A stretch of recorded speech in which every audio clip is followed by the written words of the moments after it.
Is AI causing a panic? Let's find out with today's special guest, Bill Canady.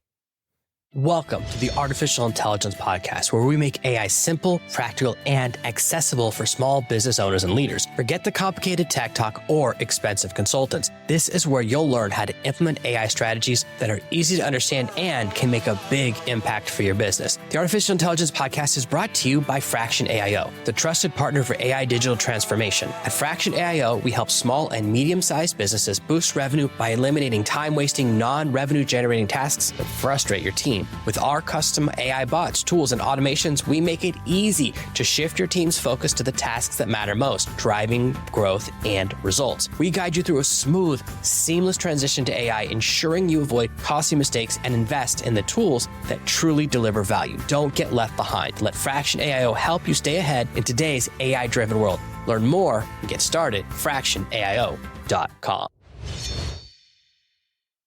Now, Bill, I think this is a really important question because there are three groups of people. There's the early adopters, the people that are waiting out in line outside the Apple store every time there's a new iPhone.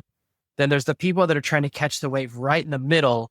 And then there's the people that are always buy the stock on the way down and waiting and waiting. And I fluctuate to all three camps. And when it comes to AI, it's legitimate to be in each of the three different camps. Depends on the size of your business. And I can see a reason to be each of them. And I was working on a project today that I've been working on for 2 years, and I'm building the third version, and it's completely different to how I built it 2 years ago. I'm like, we got to start from the ground up because this foundation, everything's changed. So I can see why people hesitate. And there's the sense of panic of I'm too soon, I'm too late. When's the right time to jump in? How do we handle that emotional angle as we approach AI? Wow. Boy, you come right with guns blazing with those big questions, Jonathan. First of all, it's great to see you. It's interesting in our daily worlds, in our daily lives, if you've been doing this stuff at any time at all, it's amazing the amount of change that gets thrown at us. And change is exhausting, right?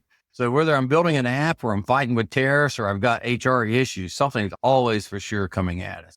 AI is interesting. I can't decide if it's going to help me or kill me. Probably a little bit of both, right? And so what I found with people is, first of all, just look back with us. Most of us have seen significant change in our lives. And if you're a certain age, you remember time really before computers and after computers. You remember time before cell phones and after cell phones, right? That first one maybe dates me a little bit, but I remember, and I still see it today, where people will fight whatever tools that they have at us, they have in front of us. So what I tell people is this: it's just like getting on a roller coaster. The reason that we get on there, one is we're excited to see it. Second one is we think it's going to kill us. So it's this combination of both really strong emotions. But at our heart, we believe that we're going to make it through it. I think it's the same thing with AI. We have to suspend the belief that AI is going to make our lives more difficult. And the second piece is it's going to make the fun or the ride a lot more fun. So that's how I like to think of it. What we're doing with AI today, what's reaching the average person, is actually making their life easier in some trivial manner at the least. I'm glad you brought up cell phones. I think that's really interesting that we all now have reached a point where we can't imagine not having them. But same thing when I grew up. Like when I grew up, pagers just came out, and the thought of having a pager meant your parents trusted you, had a little bit more freedom. My kids have no idea what that is. Like they can't even imagine just something that just shows a phone number and then you have to go find something to call it back and all that journey. And I still remember the one time I lost my pager in a bush. I spent like an hour looking for something. I cannot lose this. My parents will kill me. And now it's, what's it worth? Nothing. So but the question I ask myself is, have phones really made our lives better? We are more connected, but are we happier? And I think about it like I'm very distant from my phone. And actually the only reason my phone is even on the desk with me right now is I was like, sometimes I like to set up a timer so I keep track of how long these meetings are so I don't lose track. And that's really the only reason I have my phone near me. I always have the sound off. Very rarely do I turn the sound on. Maybe once or twice a month when I'm expecting a call from my wife, like if she's at the doctor's or something, then I'll turn it on. But I used to be so obsessed with it. I was like, I need to be accessible. Every email address that is attached to me for every different project I have, always alerts. And I would get these phantom buzzes in my pocket. And we see everyone talk about all these different apps, and no one ever says, have all these apps, I'm happier. So I do wonder about that. And I think a lot of it for me comes down to how we use it. I do not use technology except when I'm at work. Like for me, the internet's my job.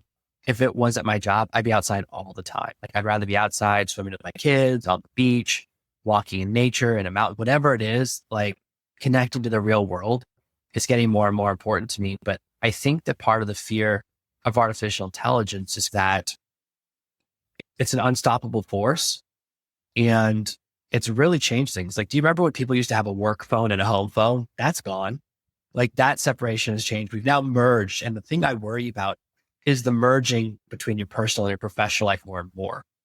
Like now we record every single meeting and maybe the AI catches everything. So now when you make that stray comment about your boss or like that's something that like think no one's listening. Now it's in a transcript somewhere and the AI knows it. All someone has to do is ask it the right question and it will tell on you. So is it going to make life better or increase people's stress levels?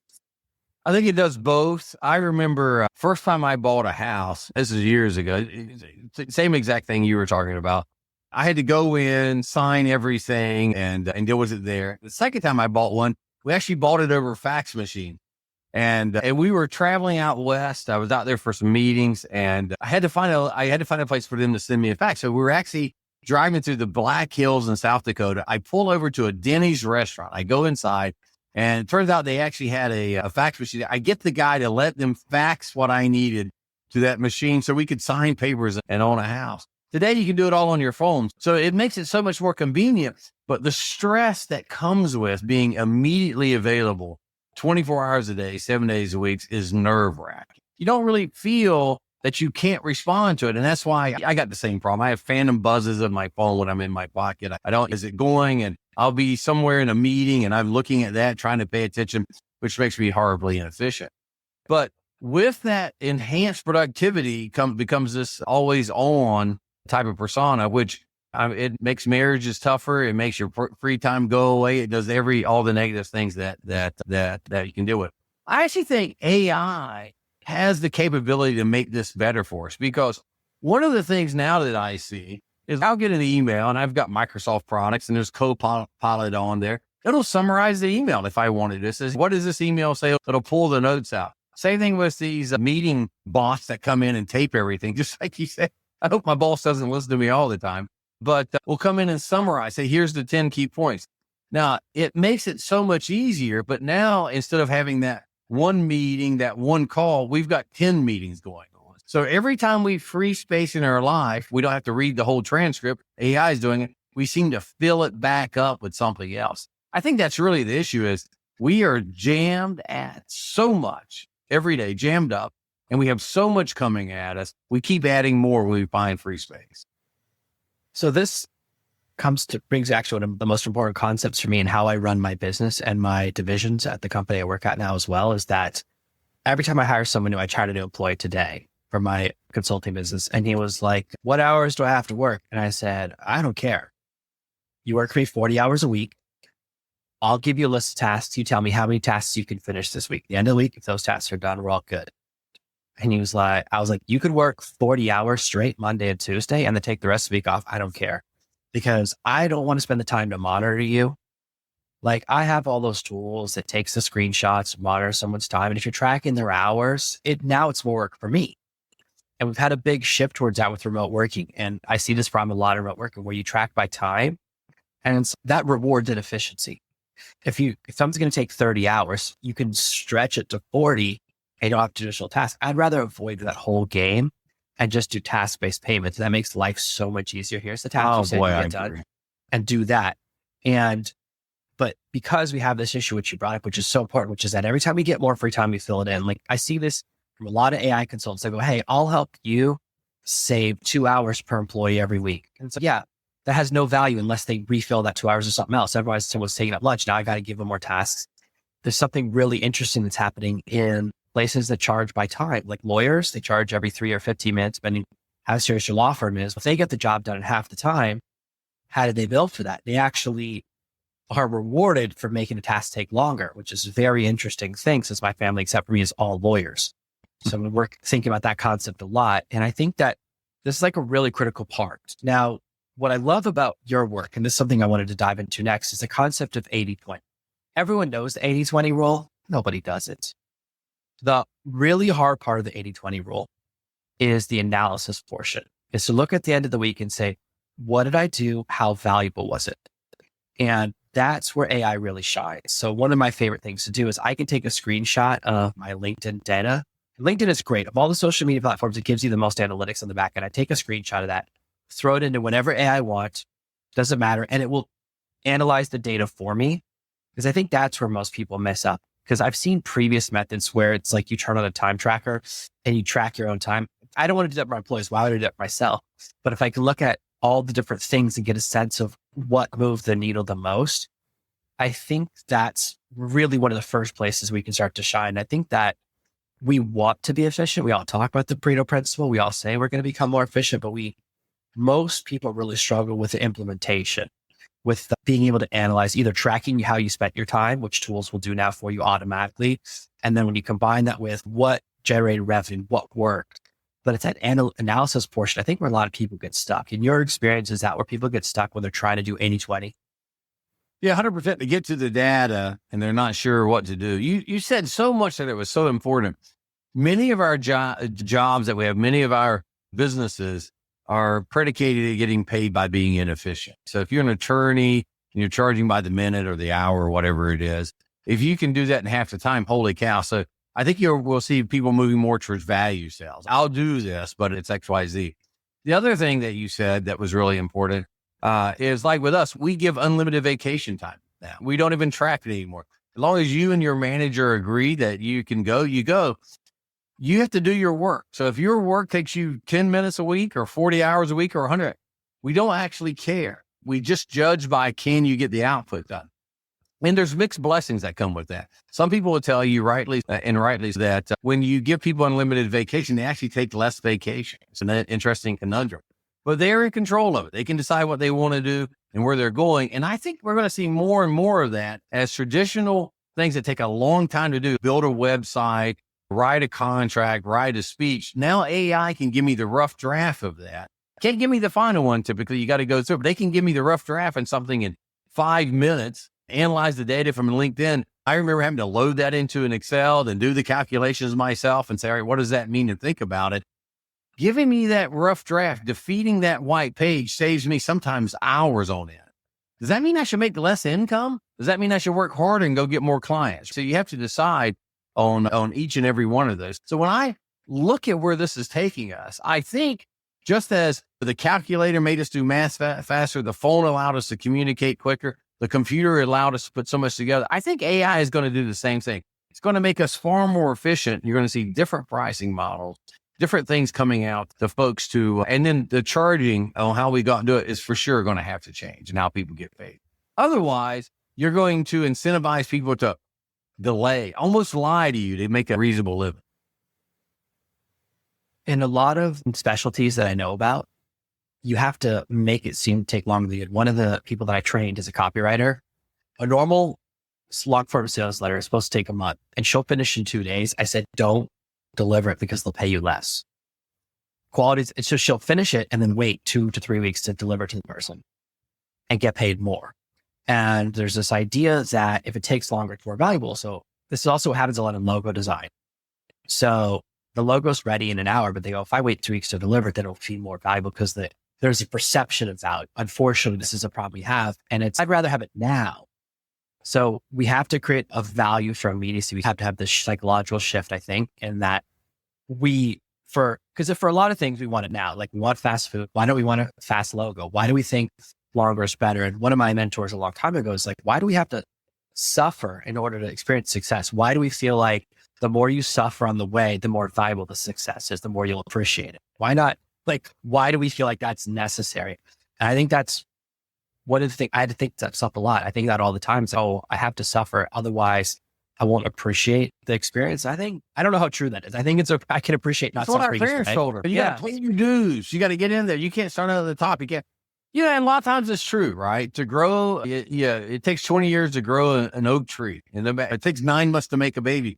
Taking 9 people working 1 month still will not give you a baby. It's going to take 9 months to do it. So it's exactly right. That is built in our culture. And sometimes it's true, but there's a lot of times it's not true. Yeah, it's very interesting to think that we lock into these concepts. And it's like, really hard because I've gotten into some big debates on LinkedIn about this, about like how everyone wants to work from home. Now I've worked from home for 15 years. It's a lot harder. There's a lot I more think so. distractions. And everyone got so mad at me. I was like, you could tell who doesn't want to have to go back to the office. I'm like, you have to be able to self-motivate, and only about 10% of people can. That's why only about 10% of people even try entrepreneurship. It's a small number of people because there's such a difference. Like when I took a job recently with a large organization, a big startup, and there's a lot of employees, and I logged in on Saturday. I was like, where's everyone? And I realized, oh, they work Monday to Friday. Like I can't even wrap my head around that. So I've built a schedule. I work 7 days a week, shorter hours. That's my shift. So if I work 5 hours a day or 6 hours a day instead of 8 Monday to Friday, it's the same number of hours, but it's like I have a lot more freedom. And I prefer that shift. I spend more time with my kids and kind of pace. And it's like when you run a company, when there's an emergency email on Sunday, you still have to deal with it. So I have this like different approach, and but to work from home and to self-motivate, to put in the hours, and there's so many distractions. Like I've never been to an office where my computer also has a PlayStation 5 connected to it, or my wife can walk in the room in the middle, or my kids, right? So there's a different challenge for working from home, and there's company culture challenges. So we love working from home, but why? And the number one reason everyone puts is the commute. I'm like, yeah, you don't get paid for the commute. That's something completely different. Now it's a different argument. We're like, oh, I waste my time commuting. It's like, yeah, that's a very different thing because that's your time, not company time. Whether you agree with it or not, that's what you have to start thinking about. It's like, yeah, I like that I can walk over the computer and start shooting this episode. I don't have to drive to an office or something, but that's not paid time. So the real challenge, I think, with working from home and with more and more technology taking a part of your life is that we have to have this mindset shift, because you can work, if you shift to task-based payment, then work from home is fine. It removes everything because you're totally self-controlled. So if you work extra hours, you get more stuff done, you make more money. Or you can do your pace, but you work faster, you make the same amount of money, you have more free time. Because I certainly know, I don't know if you're guilty of this, when I was working in an office, I would always have to stretch tasks to fill out the week because they wouldn't give me enough stuff to do. And I would stretch out because I don't know what else to do. Yeah, so true. I like where you're going with this. I think you'll see things going more task-based and give me the work and get it to me as high quality as possible. I remember it wasn't that long ago, I was asked to give a presentation, a short speech, if you will, on a particular topic. I probably would have spent 3 or 4 days just roughing out the speech I was going to give and things like that in this particular situation. I asked ChatGPT, hey, here's the situation. It's a Veterans Day speech. I want to say something nice. It gave me, I told it how long. I said I was going to speak for 10 minutes. It gave me 1,000 words in 10 minutes. And then I made it my own, right? And so what normally would have taken me a couple of days to get pretty good at it, took me probably an hour, and I had something that was very usable. Moving into that, all of a sudden you become more effective. You become better with it. And back to working from home, it's interesting. We look at our employees, so people who are senior like you and me and others who have a body of work that we're standing upon and have our relationships. Working from home is an enabler. You can spend more time on what you value and get your job done, and you don't have to have the commute. If you're lower in your career, how do you build those relationships? How do you get known for something? Most of what I do today is things that I have worked with people over the years and gotten good at. When you're by yourself, where do you get your ideas from, right? Maybe AI can help on it, but that water cooler talk, Jonathan, you and I meeting at the kitchen in the office that they can get another cup of coffee and say, hey, what about this? What did you do last night? How do you build those relationships? And, I remember my first job, the very second job I got because my boss from the first job had left, he gets to the next job and he takes me with him, right? So how do you get those relationships? How do you build that network that lasts you a lifetime to help you build out your career, learn new skills, get in front of, actually, how do you get to even know what you charge for things that we've been talking about? You need people around you that you can trust and depend on, and you only get that by spending time with. Hard to do that in your back bedroom. Yeah, I think that for earlier employees, there's a lot of challenges. The work-life balance gets violated a lot. It's another way that actually, the big benefit when you're an employee is that you leave for work, you stop thinking about it. All of my friends, and certainly me when I was younger, 5:01, I'm not thinking about working again until tomorrow at 9. I'm out. You can erase it. When you're a boss, no, I think about it all the time. I still have dreams about work and projects, and I think about stuff throughout the day because it's, when you're driving a team, you have more responsibility. But now, I remember when we would go on vacation when I was a child, my dad would tell his boss or his clients, depending on part of his career he was in, all right, I'll be back in 2 weeks. I'm unreachable. And you really were. Like now, like that's amazing. Whereas now you go on vacation, you still check your phone, your email, you're much more reachable. Vacation's not as real as it used to be. And we're seeing the same thing with work from home, which is that you're at home as your office. So it's not as sacrosanct as what it used to be. It's like, you're not at the office, you're not at the office. So the lines are getting blurred. And I think this is why it's really important for people because they have to self-motivate, because we're going to start switching to task-based learning, or task-based payments, you have to start thinking about now as your job, as a business. Even if you're an employee, you have to think about, okay, what happens if this place doesn't work out or I lose my job? What are all the things I can do to put me in a max position? Because there's nothing worse than someone suddenly starts being really active on LinkedIn. It means they just got fired. If I just 6 alerts about the same person, they updated their profile, they're messaging everyone, they're doing this. Okay. And it's like a big red flag, unfortunately. Yeah, they buy a year membership, right? You're going to look. You have to do all that stuff before you have your network in place. And that's a lot. And have your resume upgrade and all those things should be maintained so that if something happens, you're in that position. You start to think about, well, if I can't get a raise here, maybe I can apply for jobs somewhere else, one position higher. And I can jump up by jump between companies. That's a very good strategy these days, more common than when I was younger. And the beauty of AI, and as we talk about the 80-20 thing, is that it can analyze what you're doing and help you see the inefficiencies. It's really hard to self-reflect. Like I can tell you right now, there's one thing I hate is on my PlayStation 5, every game I play will tell me how many minutes of play I have. I'm like, I don't want to know that. What do you mean 100 hours? Delete that because it's like, you don't realize how much time you spend doing stuff until you track it. How much time do you actually spend in the bathroom? You're going to be surprised. How much time do you spend walking up and down the stairs, or all these things start to add up? But if you analyze them, you can see this is where the opportunity is. Like I used to spend so much time on email. I spend 15 minutes a week now. Like that's an area where I thought really to be very efficient. I respond to 2 emails a day, maybe 3. Wow. And I just have other things like I have AI help me say which emails are important. That's the thing. Most emails I get are things that I need to see, or I just need it because it's like a receipt, or I don't even need to see it, but if I have to look it up, it's there later. And then there's a few that I have to reply to, but very few fall into that final category. But we're so caught up in this expectation that every email is important. But we get so many random emails or emails that don't matter that's an area for efficiency when you start to realize that some people spend multiple hours per day. Some people spend 6 hours per day. Another area that I'm working on is looking for stuff. Knowledge employees spend about 1 to 2 hours per day looking for a file or looking for a piece of information. That's what I want to get back. But you only notice that when you start to realize I do spend that much time looking for files. Every person listening to this episode was looking for something earlier today because it happens to us every day. So that's my big focus for the AI tools that I'm building. I'm building one tool to help me remember every conversation, every person, like an AI Rolodex. I'm building another tool that searches my hard drive and always knows where every file is. There's nothing worse than you have to know the name of the picture and it just has a random number name. That doesn't help me. No, it's a picture of me and my wife and there's a dog in the background. Where's the picture of my kids when they were feeding a tiger? So an AI can look at the pictures and find that much faster than me looking at every picture. So that's where I think there's a lot of usefulness is when you start to think, where am I wasting time on things that don't actually matter? It's funny. You talked earlier about 80-20 and I've written a couple of books about it. And even if you don't really follow it, it follows you. So we'll spend 80% of our time just searching for things that we can't find. We should be able to find them almost instantly, doing things that don't add value to it. That real 20% where whether you're maybe doing your podcast or you're coming up with your next big idea, that's what generates your income, gives you the lifestyle you wanted. All this other stuff is just noise, right? Nothing more than that. People who can identify where those wasting. So if you come out with that great search function, I've been using Microsoft products my entire life. They must have the worst search function on the face of the earth.